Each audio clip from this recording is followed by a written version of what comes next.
मागच्या 1-1.5 तासापासून तुमचा लहान मुलगा किंवा लहान मुलगी गेम खेळतीये आणि तुम्ही आलात आणि अचानक त्यांच्याकडून मोबाईल किंवा लॅपटॉप किंवा टॅबलेट किंवा टी व्ही ज्या माध्यमात ते गेम खेळत असतील ते त्यांच्याकडून काढून घेतलं किंवा ते बंद करून टाकलं, तर त्यांची रिॲक्शन कशी असते? एकदम ॲग्रेसिव्ह, चिडचिड, रडणं, एकदम टोकाची अशी रिॲक्शन त्यांची असते. असं का होतं? लहान मुलांचा प्रीफ्रंटल कॉर्टेक्स हा मेंदूचा भाग पूर्णपणे विकसित झालेला नसतो. पल्सेस, आपल्या रिॲक्शन्स, आपले इमोशन्स, आपल्या ॲक्शन्स, आपल्या इच्छा यांच्यावरती कंट्रोल करण्याचं काम करत असतो. लहान असल्यामुळे हा भाग पूर्णपणे विकसित न झाल्यामुळे त्यांची नावडती गोष्ट झाली की त्यावरती आपण कसे रिॲक्ट करतो, कशी आपण त्यावर ॲक्शन देतो, हे ती मुलं कंट्रोल करू शकत नाहीत. त्यामुळे त्यांची अशी एक्स्ट्रीम लेवलची ॲक्शन असते. त्यामुळे आपल्या मुलांना मोबाईल गेम्सच्या विळख्यातून बाहेर काढणं खूप गरजेचं आहे. त्याचप्रमाणे हे जे गेम्स असतात हे अशा प्रकारे डिझाईन केलेले असतात की त्याचे मुलांना व्यसन लागते.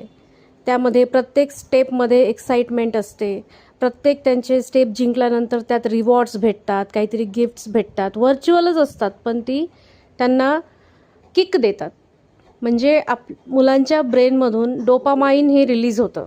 उत्साह, आनंद देणारी, हवीशी वाटणारी घटना घडते तेव्हा ब्रेनमधून डोपामाइन रिलीज होत असते. या डोपामाइनची लेवल ब्रेनमध्ये वाढते. त्यामुळे अचानक जेव्हा त्यांच्याकडून ती गोष्ट काढून घेतली जाते, म्हणजे त्यांचं गेम खेळणं बंद केलं जातं, ते डोपामाइनची लेवल सडनली खाली येते, सडनली ड्रॉपडाऊन होते.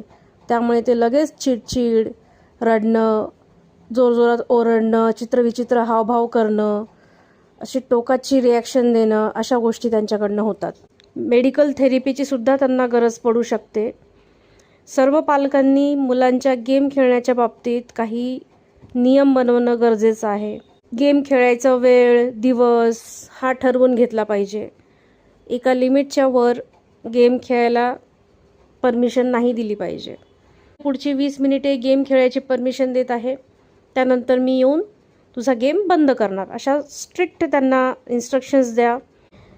झोपायच्या जस्ट आधी गेम खेळेल तर तो अजिबात झोपू शकणार नाही. त्यामुळे झोपेचं रुटीन बदलतं आणि मुलांची झोप व्यवस्थित नाही झाली तर त्यांचं ब्रेन डेव्हलपमेंट व्यवस्थित होत नाही.